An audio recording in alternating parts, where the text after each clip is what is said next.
suatu perayaan besar yang terjadi di seluruh dunia yang identik dengan suasana, lagu yang menghangatkan jiwa, serta hadiah Natal yang dinantikan. Namun sadarkah kita bahwa di hari Natal Tuhan memberikan suatu hadiah yang lebih tinggi dan mulia dari pemberian apapun yang dapat kita temukan di dunia.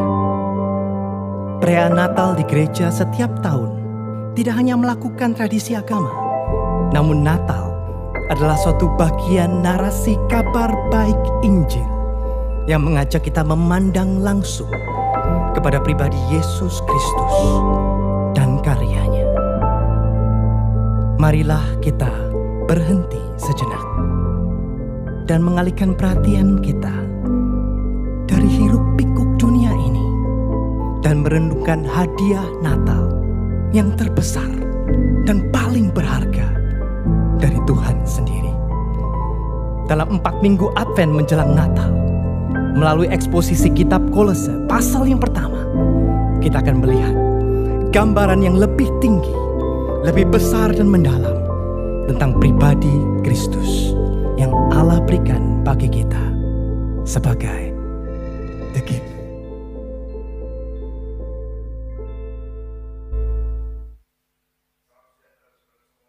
GBN Church, bagi saudara yang baru pertama kali hadir bersama dengan kami mengucapkan selamat datang. Teman-teman yang online dan live streaming, welcome.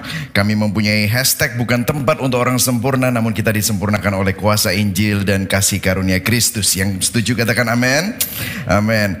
Saudara, berapa banyak saudara diberkati dengan service yang ada ini, udah Christmas vibe dan yang luar biasa. Saudara bisa lambaikan tangannya, amin. Saudara, wow, luar biasa. Saudara, kalau saudara perhatikan ya, sejak saudara masuk tadi sampai saudara duduk, saudara melihat ada puluhan volunteer yang menjadi sukarelawan di tempat ini.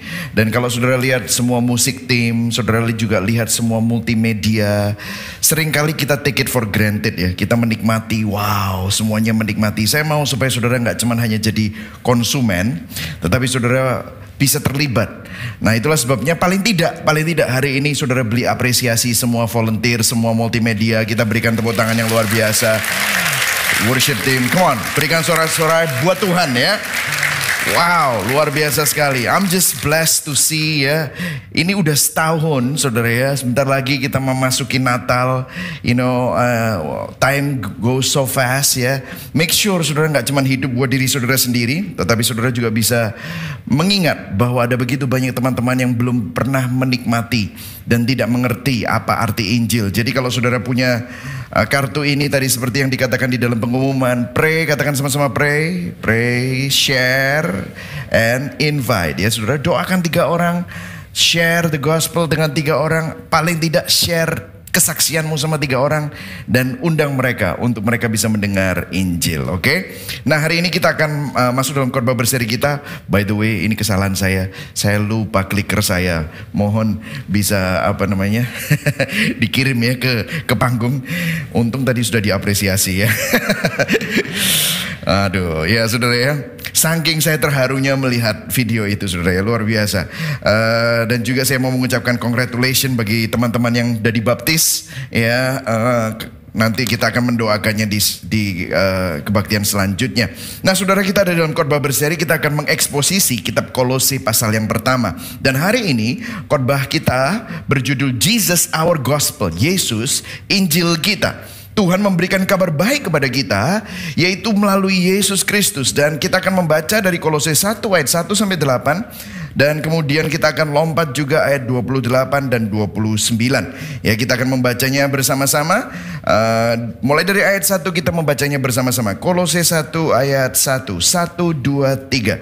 Dari Paulus, Rasul Kristus Yesus oleh kehendak Allah, dan Timotius, saudara kita. Kepada saudara-saudara yang kudus dan yang percaya kepada dalam Kristus di Kolose, kasih karunia dan damai sejahtera dari Allah Bapa kita menyertai kamu. Kami selalu mengucap syukur kepada Allah Bapa Tuhan kita Yesus Kristus setiap kali kami berdoa untuk kamu, karena kami telah mendengar tentang imanmu dalam Kristus Yesus dan tentang kasihmu terhadap semua orang kudus. Ayat 5, oleh karena pengharapan yang disediakan bagi kamu di surga, tentang pengharapan itu telah lebih dahulu kamu dengar dalam firman kebenaran, yaitu Injil yang sudah sampai kepada kamu. Injil itu berbuah dan berkembang ke seluruh dunia. Demikian juga di antara kamu sejak waktu kamu mendengarnya dan mengenal kasih karunia Allah dengan sebenarnya. Ayat 7, semuanya itu telah kamu ketahui dari Epafras, kawan pelayan yang kami kasihi, yang bagi kamu adalah pelayan Kristus yang setia. Dialah juga yang telah menyatakan kepada kami kasihmu dalam roh. Kemudian ayat 28 saya lagi, dialah yang kami beritakan, apabila tiap-tiap orang kami nasihati, tiap-tiap orang kami ajari dalam segala hikmat, untuk memimpin tiap-tiap orang pada kesempurnaan dalam Kristus. Ayat 29, itulah yang kuusahakan dan kubergumulkan dengan segala tenaga sesuai dengan kuasanya yang bekerja dengan kuat di dalam aku. Berbahagialah orang yang mendengar firman Tuhan, memelihara dalam hatinya dan melakukan dalam hidupnya. Nah, ini adalah minggu pertama dari Advent. Katakan sama-sama Advent. Advent. Apa itu Advent? Dalam bahasa Latin itu artinya coming, bahasa Inggrisnya, yaitu kedatangan. Advent artinya menanti kedatangan Kristus, Sang Mesias. Nah saudara, Mesias sudah datang, Kristus sudah datang. Namun, saya mau bertanya sama saudara hari ini. Saudara ada di dalam gereja yang gospel center. Saudara mungkin hari ini tune in pada channel Gibeon Church yang merupakan gospel center church. Jadi setiap minggu saudara pasti mendengar presentasi Injil. Setiap minggu saudara pasti mendengar khotbah yang berpusat pada Injil. Tetapi dengar saudara, mendengar Injil dipresentasikan dengan memahami Injil, datang masuk ke dalam hati, menyentuh serta mengubah kehidupan adalah hal yang sangat berbeda. Nah, saya akan memulainya dengan sebuah kisah dengan dua anak muda 200 tahun setelah reformasi. Ada dua anak muda yang bernama William Holland and Charles Wesley. Saya tahu fotonya tidak begitu muda ya saudara ya. Tetapi mereka awalnya adalah dua anak muda ya. Dua tokoh Kristen yang hidupnya mengalami jamahan yang luar biasa saudara. Dan mereka mengalami jamahan Tuhan itu bukan di KKR. Dan bukan pada saat mereka datang ke sebuah kebaktian, atau dengar kesaksian artis, atau ikutan konser Kristen. Mereka adalah William Holland and Charles Wesley. Mereka dari gereja Anglican. Mereka sangat beragama, orang agamis, sangat bermoral, tapi ada kekosongan. Mereka akhirnya dalam kekosongannya bergabung dalam klub Kristen di universitas yang namanya Holy Club. Bayangkan saudara, klubnya namanya Klub Kudus. Waduh, keren sekali ya. Ingin belajar tentang Tuhan. Dan apa yang mereka lakukan di Holy Club itu, mereka membaca buku komentari tentang kitab Galatia yang ditulis oleh Martin Luther, sang reformator. Jadi sekelompok anak muda, mereka ingin kenal Tuhan, nggak tahu ngomong sama siapa, mereka join klub yang namanya Holy Club. Mereka baca bukunya komentari. Mereka saling membacakan satu dengan yang lain dengan suara yang lantang. Satu malam Charles Wesley membacakan komentari kitab Galatia. Di awalnya saja, baru pembukaan. Kemudian apa yang terjadi? Baru pembukaan, tiba-tiba William Holland itu tiba-tiba nangis, bersujud, bertobat di jamaah Tuhan, lahir baru. Sampai pertemuannya malam itu gak bisa continue. Kenapa? Karena William Holland ini di jamaah Tuhan hanya dengan baca buku komentari Martin Luther. Nah, Charles Wesley yang membacakan bingung melihat temannya ini. Kenapa? Apa yang terjadi? Mereka lagi baca buku, baca bukunya buku yang sama, dengarnya kata-kata yang sama. Kok hasilnya bisa berbeda? Maka William Holland menulis. William Holland malam itu, sesudah itu dia menulis. Charles Wesley membacakan kata pengantar dari komentari Martin Luther dengan lantang. Muncullah suatu kekuatan atas diri saya yang tidak dapat saya gambarkan. Beban berat saya hilang dalam sekejap. Hatiku begitu dipenuhi dengan kedamaian dan kasih Tuhan, hingga aku menangis sampai saya mengira saya melihat juru selamat kita Yesus Kristus. Teman-temanku yang melihat begitu, mereka terpengaruh juga berlutut dan berdoa.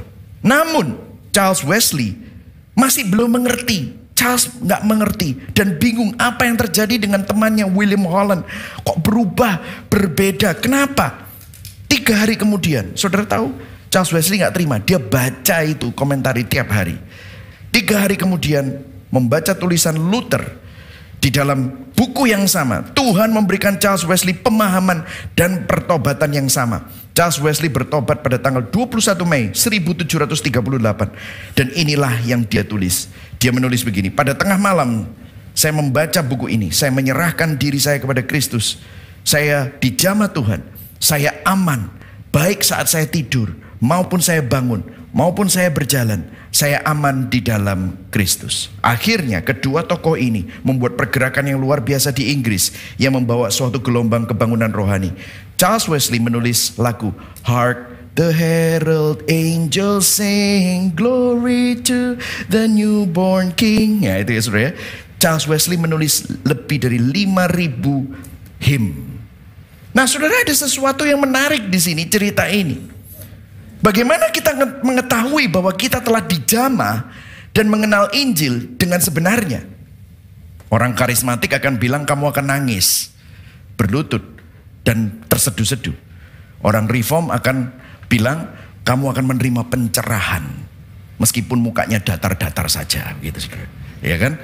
Orang Protestan mungkin berkata kamu akan manggut-manggut gitu saudara ya, dengan ketenangan gitu saudara. Tetapi apakah itu?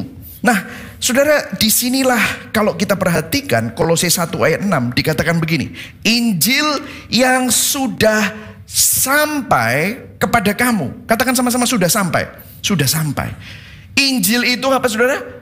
Berbuah dan berkembang di seluruh dunia. Bahasa Inggrisnya the gospel which has come to you. Sudah advent di dalam hidupmu.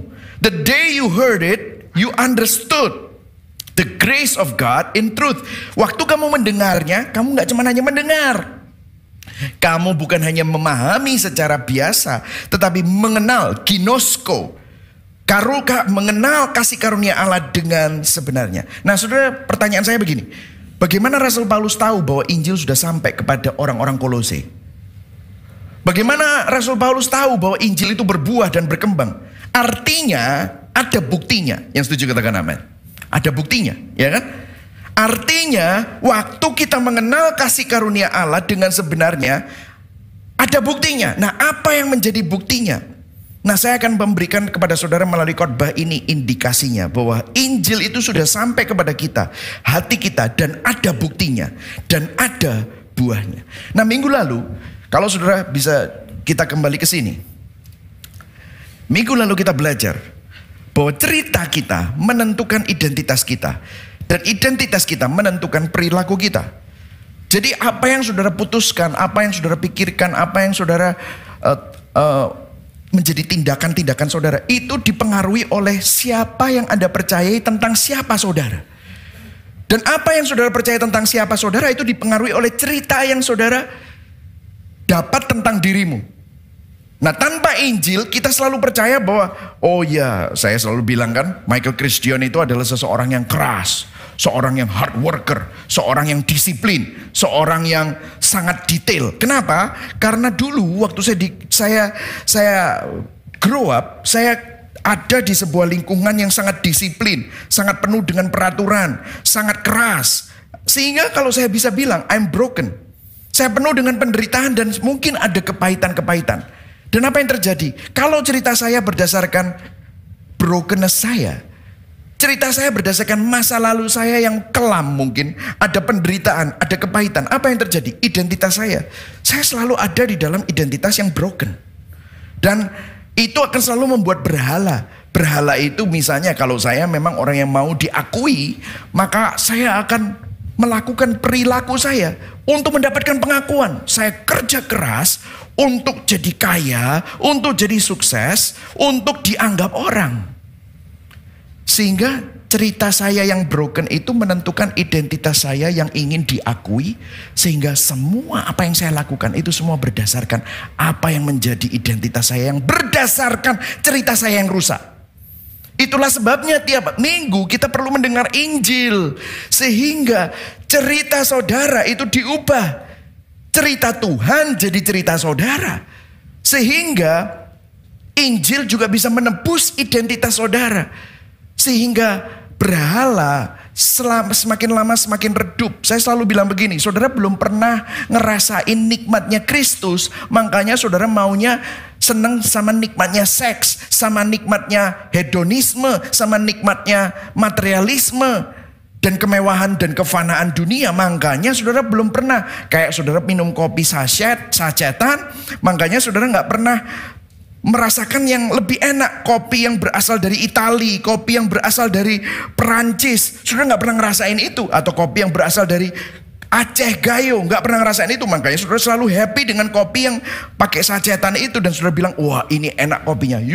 Itu nggak enak, lu belum ngerasain yang enak. Begitu juga dalam hidup kita. Kita selalu kembali kepada cerita kita. Kenapa? Kita belum merasakan dan melihat keindahan Injil. Itulah sebabnya kita selalu dengan cerita kita yang penuh dengan brokenness kembali kepada berhala.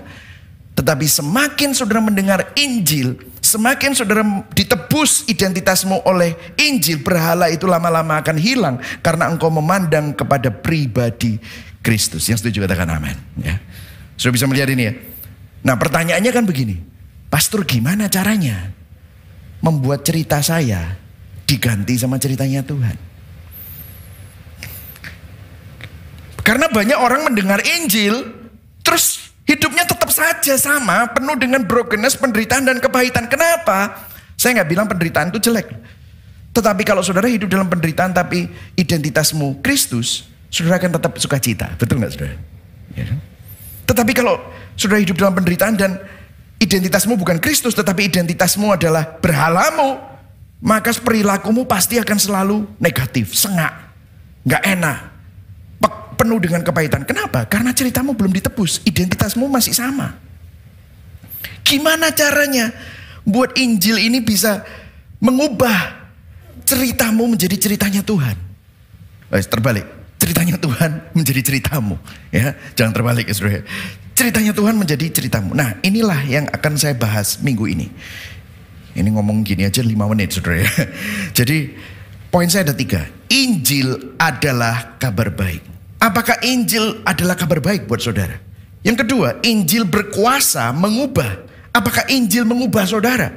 Dan yang ketiga, Injil adalah Yesus Kristus. Apakah kita sadar bahwa Injil adalah Yesus Kristus? Jadi kita masuk ke dalam poin yang pertama. Injil adalah kabar baik. Yang setuju? Siap mau belajar katakan yes? Yes, oke ya. Nah, saya akan break it down. Injil adalah kabar baik. Tapi saya akan mulai dengan ini. Injil adalah kabar. Katakan sama-sama, Injil adalah kabar. Nah, saya kasih sedikit ilustrasi, saudara. Kalau saudara masih ingat ini, kapan ini terjadi? Tahun 2020. Jokowi umumkan 2 orang di Indonesia positif corona. Dan kemudian breaking news, tambah 7.259 kasus corona. 25 Desember, tembus berapa orang itu? Ya, saudara ya, apa yang terjadi? Sehingga ini ada lockdown. Nah saudara bisa nggak? Kalau kabar ini terjadi, ini adalah kabar. Kabar, katakan sama-sama kabar. Kabar. Ini kabar baik atau kabar buruk? Tergantung ya. Kalau saudara bisnisnya masker, ini adalah kabar baiknya itu saudara. Ya kan saudara. Ya. Tetapi gini, ini kabar. Ya dengar saudara, dengarkan. Kabar pada dasarnya netral. Saya mau kasih tahu kepada saudara. Seperti saya bilang, kalau saudara lihat ada orang yang bisnisnya alat-alat kesehatan, orang yang bisnisnya rumah sakit, ini kabar baik. Naik omset, betul atau tidak saudara? Jadi kabar itu pada dasarnya netral. Tetapi kalau saudara ternyata terpapar dengan COVID, maka itu adalah kabar buruk. Tetapi kabar pada dasarnya netral. Kalau nomor 1, nomor 2, atau nomor 3 yang menang pemilu, itu tergantung. Kabar baik atau kabar buruk. Kalau saudara pendukung nomor 1, yaitu kabar baik buat saudara. Kalau yang 1 menang, yang nomor 2, kalau nomor 2 menang, saudara akan merasa, wah ini kabar baik buat aku. Tetapi kalau saudara pendukung nomor 1, itu kabar buruk. Harga dolar naik. Itu kabar baik atau kabar buruk? Tergantung saudara transaksinya dolar dengan rupiah. Ya jelas kalau saudara dapatnya dolar terus harga dolar naik, ya saudara senang. Tapi kalau harga dolar turun, yang dapatnya dolar, ya sedih. Jadi kabar pada dasarnya netral. Kalau Anda masih single, cewek atau cowok yang Anda sukai menikah, kabar baik atau kabar buruk? Buat yang nikahi, ya kabar baik. Tapi buat saudara, ya keduluan gitu saudara ya. Itu kabar buruk. Jadi kabar adalah sesuatu yang sudah terjadi. Kita nggak bisa menunda. Betul ya saudara? Kabar itu terjadi. Tidak bisa mempercepat kabar, begitu juga mengubah kabar. Kita hanya bisa apa? Meresponi kabar tersebut. Betul atau tidak saudara? Apa yang terjadi waktu COVID datang? Saudara langsung apa? Beli masker, meresponi. Kembali ke sini. Kabar menentukan identitas dan perilaku. Saudara tahu, aku mau jadi orang sehat. Ini hanya dalam yang fana saja. Ceritanya apa? COVID datang, maka aku mau tetap sehat. Perilakunya menentukan responnya. Betul atau tidak, saudara? Saudara respon. Aku mau divaksin, aku harus karantina kalau kena. Atau kalau enggak, aku harus WFH. Aku harus di rumah saja, tidak mau keluar-keluar. Itu adalah respon. Saudara, let me tell you. Perilaku ini hanya respon. Katakan kepada kanan kirimu, bro, hanya respon ternyata bro. Nah, ya kan ya. Perilaku ini hanya respon terhadap apa? Cerita yang saudara percayai. Dan itu menentukan identitasmu. Nah, kembali lagi ke sini. Betul nggak saudara? Ya, saya kembali ke sini ya saudara. Jadi kita tidak bisa menunda kabar, mempercepat kabar, begitu juga mengubah kabar. Tetapi kita hanya dapat apa saudara? Meresponi. Katakan sama-sama, meresponi. Jadi begini saudara, kabar pada dasarnya adalah netral. Bisa jadi baik, bisa jadi biasa aja, bisa jadi buruk. Betul atau enggak saudara? Saya kasih contoh lagi.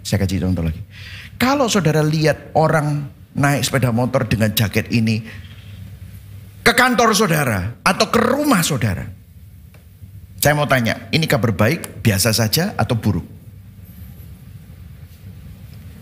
Kalau yang pesan makanan kamu dan saudara benar-benar lapar, ini kabar baik, betul saudara? Bakmiku teko, yes, lapar gitu saudara. Tetapi ternyata suami saudara lapar juga, tapi nggak mau beli no. Apa yang terjadi? Kabar buruk, betul saudara? Tetapi anak saudara sudah makan, dibelikan ekstra. Kabarnya biasa saja. Ya sudah tak simpen untuk besok. Nangkep saudara? Nangkep? Kalau misalnya saudara lihat Piala Dunia 2022. Siapa yang menang ini? Oh, enggak ada yang enggak peduli ya. Oh, ini siapa yang menang? Argentina menang. Wow. Pendukung Argentina, kabar baik. Pendukung Prancis, kabar buruk. Yang gak peduli sama sepak bola, biasa aja. Ngerti ya? Ngerti ya saudara? Injil, dengar, juga begitu. Kamu dengerin Injil itu apa? Injil bisa baik, bisa biasa saja, bisa buruk. Saya mulai dari yang buruk ya. Kalau kamu sudah mencoba menyelamatkan dirimu dengan perpuluhanmu, dengan doamu, dengan berbuat baik supaya mendapatkan perkenanan Tuhan, dikasih Injil, nggak usah. Semuanya karena anugerah. Loh, kok enak anugerah? Gak bisa. Makanya orang itu yang percaya bahwa begini ya, kalau kamu melayani Tuhan, kalau kamu kudus, kalau kamu begini, kalau kamu begitu, kamu nanti akan mendapatkan berkat, kamu mendapatkan perkenanan, urapan. Itu paling anti sama berita anugerah. Saya loh disirikin orang terus ngomong, Pak Michael ini sering nanya ngomong anugerah terus. Nggak benar itu. Loh, Alkitab, sola gratia, itu adalah reformasi. Jadi kabar buruk buat orang yang selalu menebar ketakutan dan menebar iming-iming. Betul atau enggak? Kabar buruk. Tapi buat orang yang kita nggak sadar bahwa kita ini berdosa dan butuh keselamatan, Injil biasa aja. Biasa. Aku ke gereja biasa. Salib, ya biasa. Aku tahu. Iki loh aku nganggu salib. Ono tato nih bareng salib. Biasa. Tapi jadi kabar baik kalau kita menyadari bahwa keberdosaan kita itu tidak bisa diselamatkan oleh siapapun. Aduh, aku ini pengen jadi baik, kok nggak bisa ya. Tiap kali seperti Rasul Paulus bilang, apa yang aku mau lakukan itu kepinginnya baik, tapi bukan yang baik yang aku lakukan. Kok terus yang selalu jadinya dosa. Dan tiba-tiba ada kabar anugerah bahwa Tuhan mati buat kamu. Tuhan bangkit buat kamu. Tuhan memberikan barang siapa yang ada di dalam Kristus, dia adalah ciptaan yang baru. Yang lama sudah berlalu, yang baru sudah datang. Karena begitu besar kasih Allah akan dunia ini, sehingga dia mengaruniakan anaknya yang tunggal, supaya barang siapa yang percaya kepadanya tidak binasa, melainkan beroleh hidup yang kekal. Wow, tiba-tiba saudara bisa melihat, ini kabar baik. Buat saudara, Injil ini biasa saja atau kabar baik? Atau bahkan kabar buruk? Saudara mangkel, kenapa? Seakan-akan semua perbuatan baikmu tidak diperhitungkan. Saudara, kalau saudara perhatikan pada waktu Advent, ada sebuah penampakan dari malaikat kepada para gembala di Lukas 2 ayat 10. Tetapi malaikat itu berkata kepada mereka, jangan takut sebab aku membawa apa saudara? Kabar baik kepadamu. Kabar yang akan membuat semua umat Allah bersukacita. Saudara tahu? Saya sampai selidiki ayat ini di khotbah-khotbah yang lalu ya. Saudara tahu ada 3 hal yang ada di sini yang saya buat secepat mungkin ya. Kabar sukacita dan kabar baik buat para gembala. Ini adalah kata-kata malaikat menyanyi dan memberitakan kepada para gembala. Para gembala menerima kabar baik dan kabar sukacita. Kenapa? Karena kabar sukacita itu adalah gembala. Kenapa saya bilang ini adalah kabar baik untuk para gembala? Gembala dianggap orang najis karena mereka menyentuh domba siang dan malam. Baik domba yang hidup ataupun domba yang mati. Menurut agama Yahudi, kalau orang menyentuh binatang mati, najis. Mereka juga membersihkan kotoran dan menyentuh kotoran domba. Itu juga najis. Tapi ada kabar baik. Ada kabar sukacita. Karena pemberitaan kelahiran Mesias, Sang Raja, itu diberitakan bukan hanya kepada orang Majus, tetapi kepada gembala. Artinya Tuhan memberikan kabar baik bahwa Kristus datang justru kepada gembala untuk menunjukkan bahwa Tuhan menerima mereka yang najis. Signifikansi. Ada signifikansinya. Kenapa? Gembala-gembala ada profesi yang rendah. Profesi yang hina. Dan karena profesi mereka yang rendah dan hina itu, mereka gak bisa masuk ke dalam bait Allah atau ke rumah ibadah. Mereka dianggap sama rendahnya dan hinanya dengan pelacur. Sama dengan pemungut cukai. Bahkan kalau ada tindak kriminalitas, kalau sampai ada yang jadi saksi itu para gembala, maka kesaksian mereka nggak bisa diterima sebagai bukti. Gembala itu begitu hinanya sampai mereka tidak memiliki signifikansi. Tapi dengar, Tuhan memberikan kabar baik bahwa Kristus datang untuk para gembala, untuk menunjukkan bahwa Tuhan menerima mereka yang bahkan tidak dianggap orang dan hina. Pengadilan tidak menerima mereka, tetapi Tuhan menerima mereka. Saya tanya sama saudara, apakah Injil itu kabar baik buat saudara? Bisakah Injil itu jadi kabar baik? Dengar, Injil kabar baik itu adalah joyous proclamation, kabar yang membawa sukacita. Kabar ini menjadi biasa kalau kita tidak sadar bahwa kita butuh penyelamat. Banyak orang itu datang sama saya, dia nggak butuh konseling, tapi dia tahu temannya butuh konseling. Terus dia bilang begini, Pak Michael, bisa nggak ambil waktu untuk ketemu sama teman saya? Teman saya ini saya ajakin ke Gibeon, nggak mau. Saya rasa kalau ketemu sama Pak Michael nanti biar talk chair gitu loh, bisa diinjili. Waduh enak loh ngomongnya, saudara. Pikirnya aku iki sopo gitu, saudara. Terus gini loh, terus udah gitu, biar dia ini banyak masalah gitu. Saya langsung bilang sama teman jemaat ini, saya bilang, gini Pak, orang yang mau ditolong tidak merasa butuh pertolongan. Bagaimana dia mau bisa ditolong? Betul atau enggak? Orang kalau nggak sadar dia butuh pertolongan, meskipun kita dari jauh ngelihat dia butuh pertolongan, gimana dia bisa ditolong? Makanya orang kalau misalnya belajar jadi lifeguard itu orang yang mau tenggelam itu loh, mau tenggelam terus udah gitu dia apa namanya mau tenggelam itu, terus yang jadi lifeguard itu yang harus menolong dia, itu diajarinya begini, biarin dulu sampai dia itu benar-benar kehabisan tenaga, sampai benar-benar bergeduk, udah mau mati gitu, baru tolongan. Loh, cek jahati, bukan. Waktu kita masuk, dia masih merasa bisa, apa yang terjadi? Dia pukul kita, dia megang kita dengan kuat gitu. Akhirnya apa? Yang nolong ikutan kelelep, saudara. Jadi kalau dia sudah tidak bisa apa-apa, baru bisa ditolong. Dengar, anugerah. Charles Spurgeon bilang begini, a man has to come to the end of himself in order for grace to come to his life. Seorang manusia harus sampai pada poin di mana dia tidak bisa apa-apa lagi. Baru anugerah itu bisa datang dan menyelamatkan hidupnya. Saudara masih gimana? Para pendengar bagaimana? Apakah kamu masih merasa hebat? Selama kamu masih merasa hebat, selama masih kamu merasa kaya, merasa mampu, Injil kabarnya biasa saja. Tapi sampai kita sadar bahwa aku butuh Tuhan, di situ Injil jadi kabar baik. Yang setuju katakan amin. Bisakah Injil menjadi kabar baik?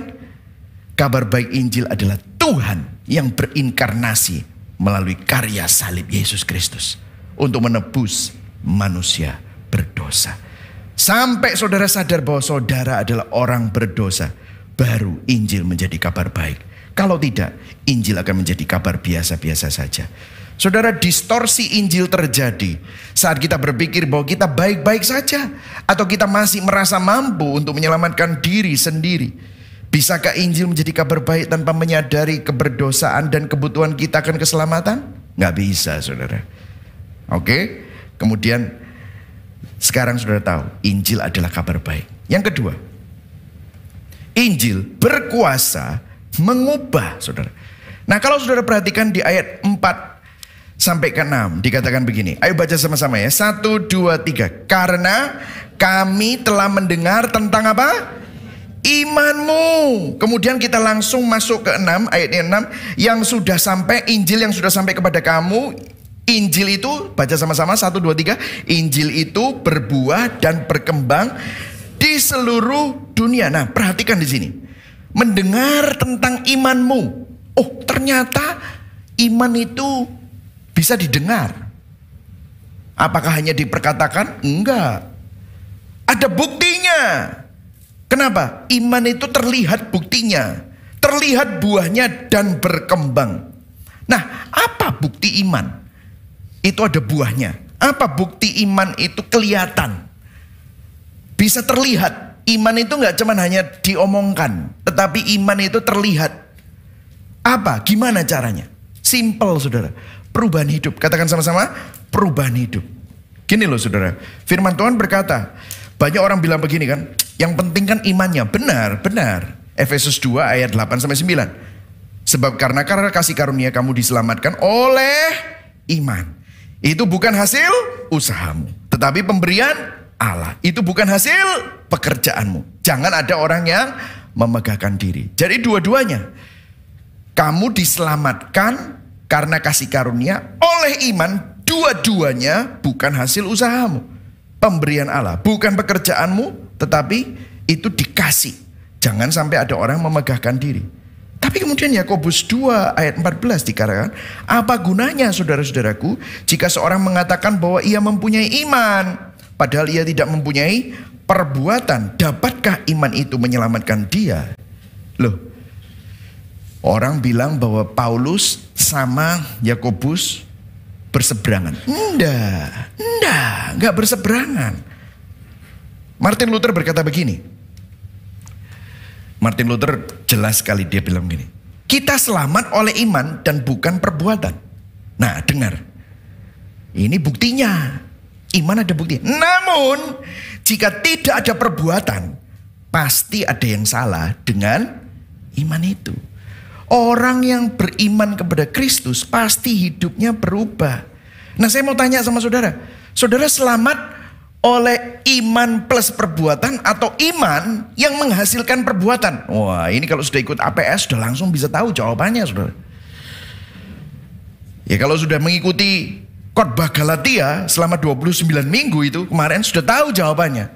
Saudara diselamatkan oleh apa? Oleh apa? Yang sini atau yang sini? Wah, yang sini ya saudara ya. Bukan yang ini ya. Ya. Saya selamat oleh iman kepada Kristus. Diselamatkan karena kasih karunia oleh iman. Dan itu yang menghasilkan perbuatan. Saudara bukan diselamatkan oleh iman dan perbuatan. Jadi yang benar adalah yang ini memang. Jadi kalau kita perhatikan, nah ya, oke, saya kembali kepada kabar. Oke, saya kembali kepada kabar. Injil berkuasa mengubah. Saya kembali kepada cerita COVID. Cerita COVID. Waktu COVID itu terjadi, COVID itu diumumkan dan ada lockdown nasional, WFH nasional.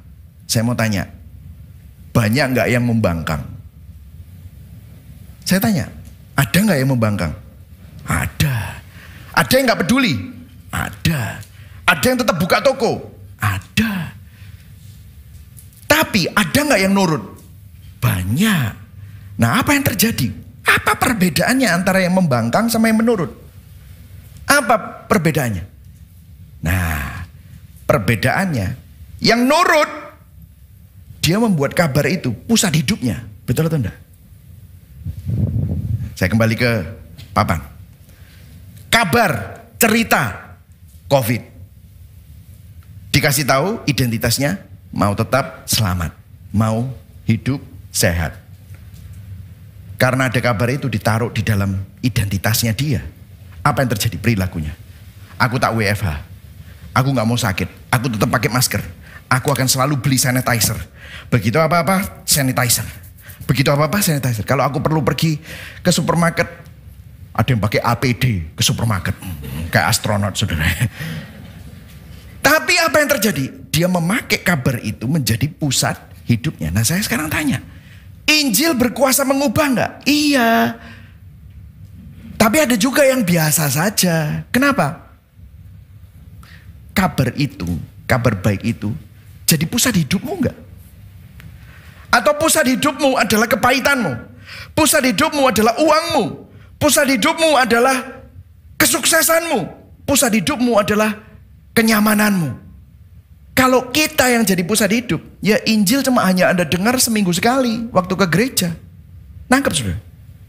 Tapi waktu Anda mengubah pusat hidupmu menjadi Kristus adalah pusat hidupmu, seperti COVID jadi pusat hidupmu, maka perilakumu akan sesuai dengan pusat hidupmu. Saudara mulai melihat? Mulai ngerti, oh gitu ya. Tiba-tiba saudara tidak akan hidup untuk dunia. Saudara tidak akan hidup untuk uang. Saudara hidup untuk kemuliaan Tuhan. Hidupnya meresponi anugerah. Aduh, aku itu sudah diselamatkan ya. Rahasia ini besar. Tetapi yang aku maksudkan, Efesus 5, adalah Kristus dan jemaat. Rahasia antara suami dan istri. Aku jadi suami ini ya, carpe diem. Tuhan udah selamatkan aku, udah ngampuni aku. Tapi aku ini ya suka gondok sama istriku. Aku ini suka marah-marah. Nggak sadar aku orang berdosa. Waktu saudara taruh itu di dalam pusat hidup saudara, maka pandangan saudara terhadap istrimu berubah. Pandangan saudara terhadap uang berubah. Pandangan saudara terhadap pernikahan berubah. Pandangan saudara terhadap pekerjaan berubah. Kenapa? Karena kabar baik itu menjadi pusat hidup kita. Ada buktinya. Orang bisa lihat. Makanya Rasul Paulus bisa tahu bahwa Injil sudah sampai, tersiar bukti imanmu. Dan sekarang berkembang dan berbuah. Hidup saudara berbuah? Ada buktinya enggak? Nah ini pertanyaan. Mau tahu tesnya apa? Ini loh tesnya. Untuk mengetahui apakah Injil, ini loh, kembali ke papan ya. Apakah Injil menjadi pusat hidup kita, mengganti cerita kita, dan menebus identitas kita. Kembali ke slide lagi. Untuk mengetahui apakah Injil menjadi pusat, apa isi doa dan keinginanmu?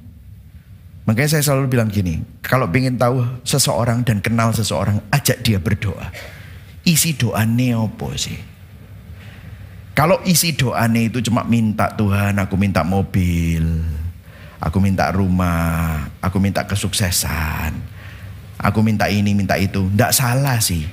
Tapi kalau 7 hari, 365 hari, doanya tiap kali minta terus. Minta itu mintanya lain loh saudara, bukan minta barang. Tapi Tuhan kasih aku kekuatan dalam menghadapi semua ujian ini. Tuhan kasih aku kasih. Waktu aku ketemu sama orang yang mungkin menjahati aku. Isi doanya dan keinginan hatinya berbeda. Kenapa? Dia menaruh Kristus jadi pusat hidupnya. Apa yang membuat kita bersuka cita? Apa yang membuat kita berduka? Yang membuat kamu senang ini apa sih? Waduh, kalau ada orang itu kenal Injil, berubah hidupnya. Gara-gara kita ini berkontribusi sedikit, Roh Kudus bekerja dalam hidup seseorang, wah orang itu diubah. Aduh senangnya. Akhirnya apa? Saudara bersuka cita. Apa yang menjadi tujuan hidup kita? Kalau saudara yang menjadi tujuan hidup saudara itu semuanya berdasarkan apa yang diukur oleh uang, sukses, semua yang berdasarkan materi. Waduh, artinya Injil belum menjadi pusat. Injil, kabar baik menjadi pusat hidup. Itu akhirnya apa? Tujuan hidup kita membawa kemuliaan bagi Tuhan. Doa dan keinginan kita, nama Tuhan dipermuliakan. Doa dan keinginan kita itu bukan tentang melulu kebutuhan kita, tetapi kebutuhan anak-anak kita, kebutuhan orang-orang lain di sekitar kita. Kita bersyafaat untuk kebutuhan orang lain. Kita sadar bahwa identitas kita pendosa yang sudah diselamatkan oleh kasih karunia. Kedukaan kita, kebahagiaan kita, duka kita tuh, Tuhan ampuni aku Tuhan, aku udah berdosa. Aku ini kadang-kadang punya tabiat yang karakter yang suka marah, gondoan. Tuhan ampuni aku Tuhan. Ajar aku untuk tidak hidup dengan berhala, tetapi aku percaya sama kamu supaya aku damai, penuh dengan kasih. Dan kebahagiaannya adalah apa? Injil diberitakan dan Injil dihidupi. Saudara, waktu saudara menaruh Injil, kita kembali ke papan. Injil mengubah cerita kita. Injil mengubah identitas kita. Apa yang terjadi? Ke slide ya. Kita mengubah lensa pandangan kita. Ini loh. Kita perlu belajar meninggalkan cara dunia, unlearn, dan kita perlu belajar ulang bagaimana menemukan Injil di dalam kehidupan kita dan memiliki lensa yang berdasarkan Kristus. Untuk memandang apa?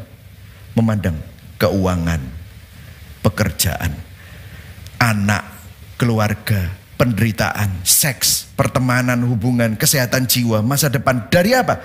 Kacamata Injil. Kacamatanya Injil. Mulai menangkap saudara. Jadi saudara perlu kita lihat bahwa firman Tuhan itu bukan cuma hanya kita dengar hari Minggu, tapi kabar itu harus jadi pusat kehidupan kita. Yang setuju katakan amin. Ayo kita baca sama-sama Kolose 1 ayat 23. Tadi belum kita baca ya. Baca sama-sama. 1, 2, 3. Kabar itulah dasar dari semua yang... Stop dulu sampai di situ. Coba dicerna. Kabar itulah dasar dari apa? Semua yang kita harapkan. Ayo terus ya. 1, 2, 3. Janganlah kalian berpindah dari dasar itu. Bertahanlah karena kabar baik itu sedang disebarkan ke semua daerah di dunia ini. Dan saya Paulus sudah ditugaskan untuk memberitakannya. Maksudnya dia bilang, kamu juga ditugaskan untuk memberitakannya bersama-sama. Jadi Paulus itu melihat bukti iman, Paulus melihat buah, melihat itu berkembang dari mana? Waktu kabar itu jadi dasar dari semua yang kita harapkan, dan kita tidak berpindah dari kabar itu, dan kabar itu kita jadikan seperti waktu COVID itu ada, dan kita meresponi kabar itu. Apa yang terjadi? Kita kembali ke papan ya. Apa yang terjadi? Berhalanya hilang. Ini sudah tidak lagi menjadi identitas kita. Apa yang menjadi identitas kita? Injil mengubah cerita kita. Injil mengubah identitas kita, menebus identitas kita. Sehingga yang kita pandang adalah Kristus. Dan respon kita setiap hari dalam keuangan, dalam seks, di dalam pernikahan, dalam pekerjaan. Kabar itu dasar dari semua. Yang setuju katakan amin. Dan saudara tahu, saya mau masuk ke poin yang ketiga. Kabar itu siapa? Nah, kabar itu bukan tentang Yesus loh. Tentang itu harus dihilangin. Ya. Kolose 1 ayat 28. Baca 1, 2, 3. Kristus itulah yang kami beritakan kepada setiap orang. Jadi kita masuk dalam poin yang ketiga. Injil adalah Yesus Kristus. Saudara, mengapa Injil adalah kabar baik yang berkuasa? Jadi Injil adalah kabar. Injil adalah kabar baik yang berkuasa dan mengubah. Kenapa? Karena Injil bukan hanya tentang Yesus. Namun Injil adalah Yesus Kristus itu sendiri. Karena Injil bukan tentang Yesus, tetapi Injil adalah Yesus Kristus sendiri. Injil bukan tentang bagaimana kita mencapai Tuhan. Injil bukan tentang bagaimana kita bisa hidup saleh. Injil bukan tentang bagaimana kita mendapatkan perkenanan Tuhan. Dengar. Yohanes 14 ayat 6. Ayo baca sama-sama. 1, 2, 3. Kata Yesus kepadanya, akulah jalan dan kebenaran dan hidup. Tidak ada seorang pun yang datang kepada Bapa kalau tidak melalui aku. Jadi dengar saudara, berbedanya agama dengan Injil. Saudara bisa loh menaruh agama menjadi porosmu. Tapi agama itu begini, agama menunjuk jalan. Agama begini loh caranya menjadi benar. Agama berkata bagaimana caranya memperoleh hidup. Tapi Injil, Yesus bilang gini, akulah jalannya, akulah kebenaranmu, akulah sang kehidupan. Tidak ada seorang pun yang dapat datang kepada Bapa kalau tidak melalui aku. Itu Yesus berkata begitu. Nah saudara, mungkin Anda bertanya, memangnya saya butuh kebenaran? Saya orang baik kok.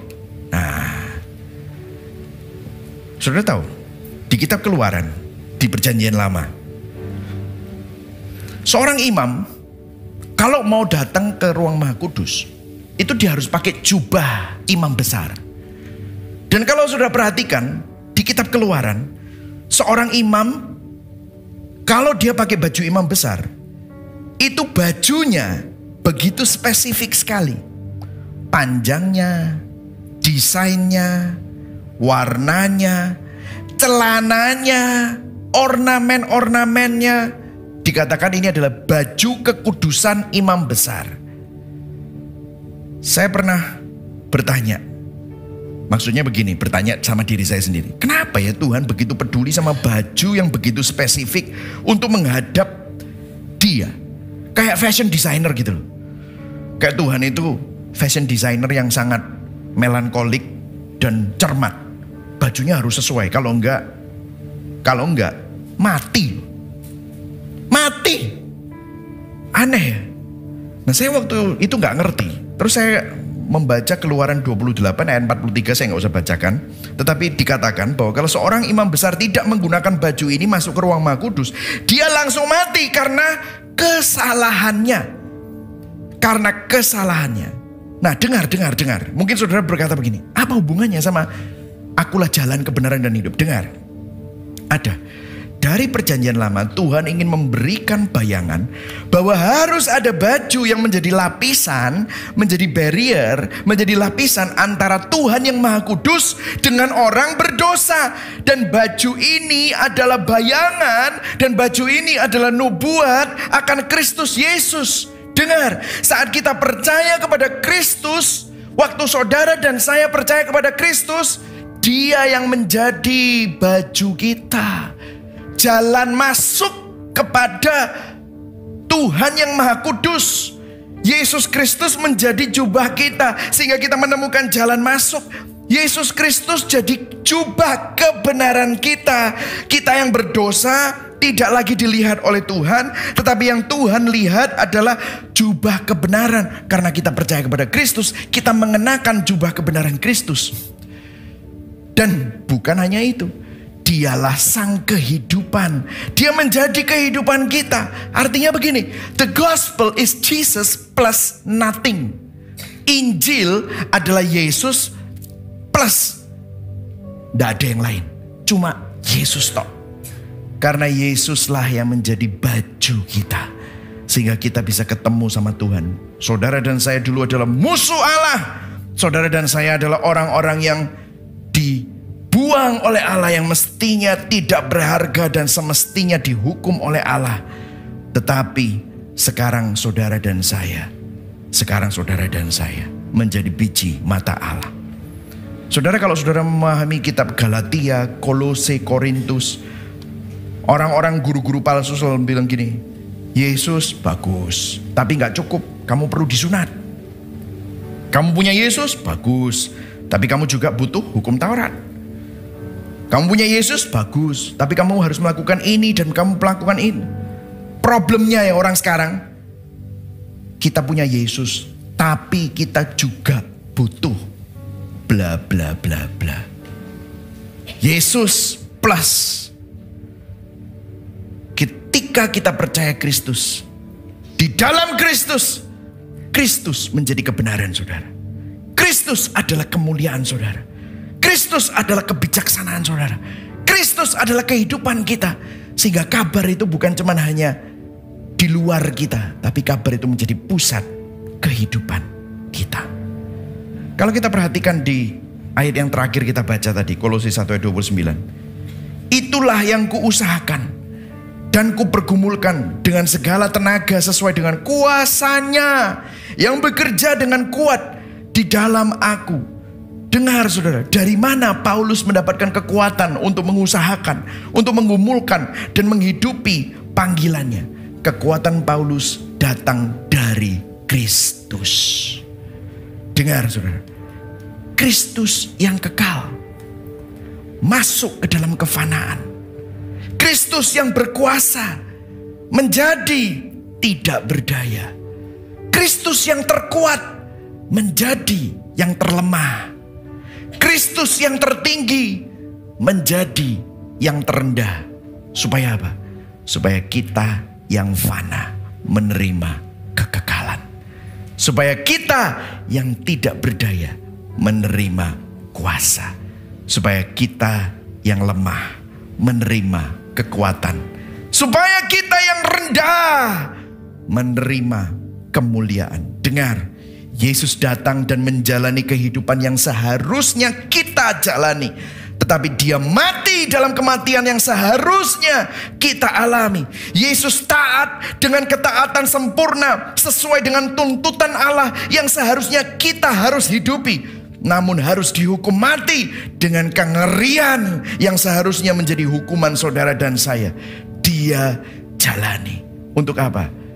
Untuk supaya saudara tidak binasa, tetapi saudara menerima jalan kebenaran dan hidup. Berikan tepuk tangan buat Tuhan. Ini adalah Injil, Injil saudara.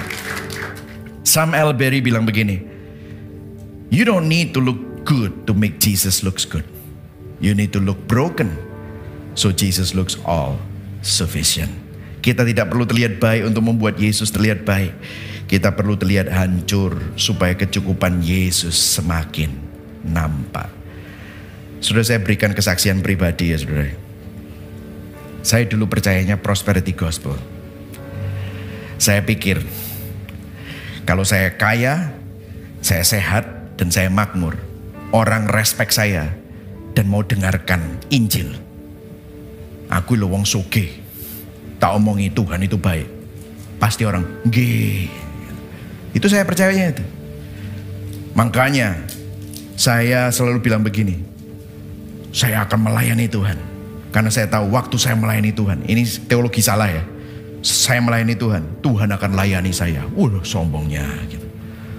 Nah, kalau saya memberi, saya akan menabur, maka Tuhan akan memberkati saya. Wah, saya akan melayani sampai ke pulau-pulau. Wah, nanti semakin saya banyak ke pulau-pulau menderita buat Tuhan. Wah, waktu pulang nanti saya akan mendapatkan upahnya 10 kali lipat, 30 kali lipat, 60 kali lipat, 100 kali lipat. Itu yang saya pikir. Tapi apa yang terjadi? Waktu saya melakukan itu semua, tetap saja waktu tahun 2008 ada krisis ekonomi. Waduh, bisnis saya hancur-hancuran saudara.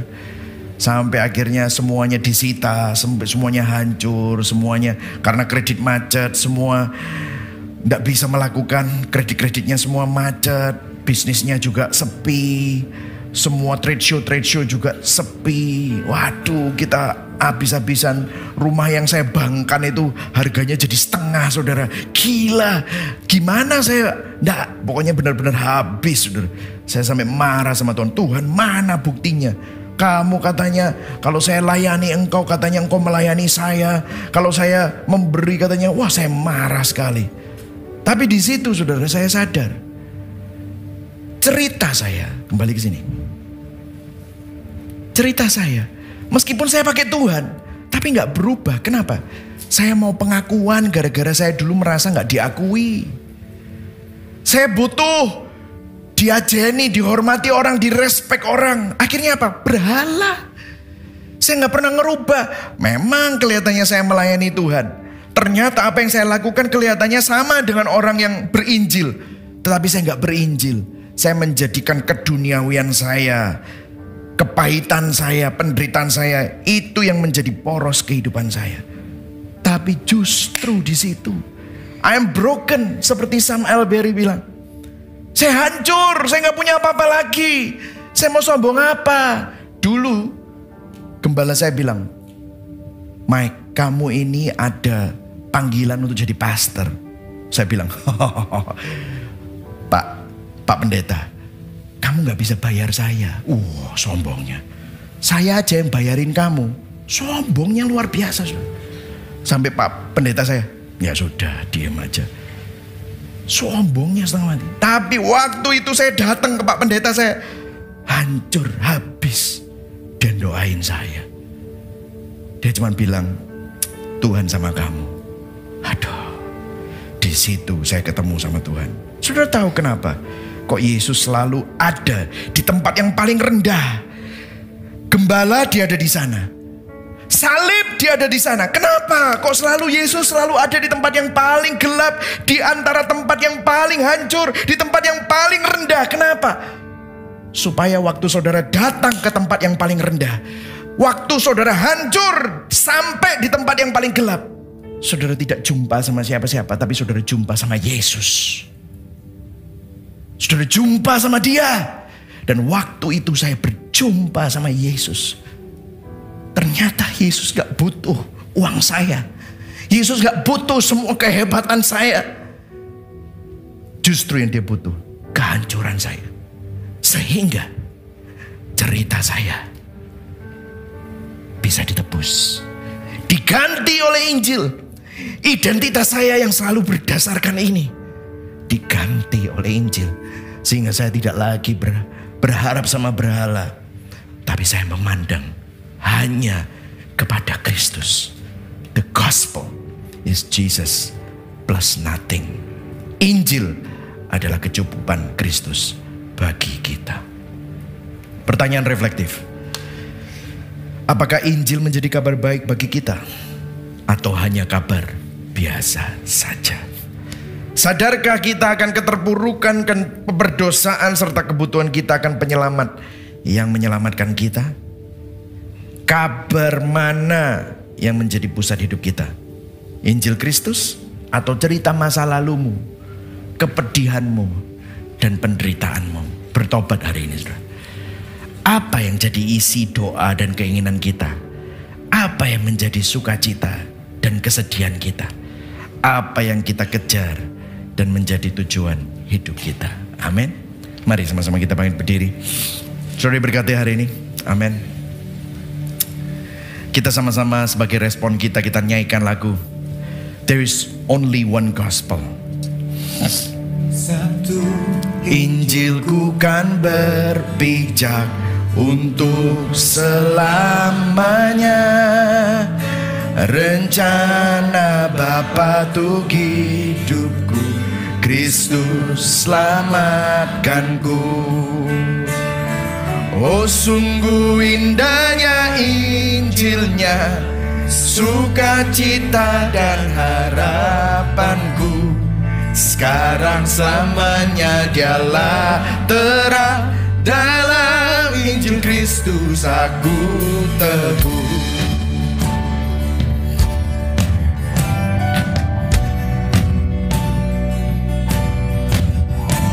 Satu Injilku kan berpegang, yang lain hanya fana. Kasih dan adilnya berjumpa tepat di salibnya. Takkan ku bangga akan harta, tak lagi biku beban dosa. Sebab Kristus yang membangkitkanku, dalam Injil Kristus aku teguh. Amin. Satu Injil bukan berharap, katakan. Satu Injilku kan berharap, hampalah kuburnya. Maut tak dapat menahannya, Kristus bebaskanku. Bukan memandang sang penyelamat, hidup baginya harapanku. Lakukan bangkit bersama dia, dalam Injil Kristus aku teguh.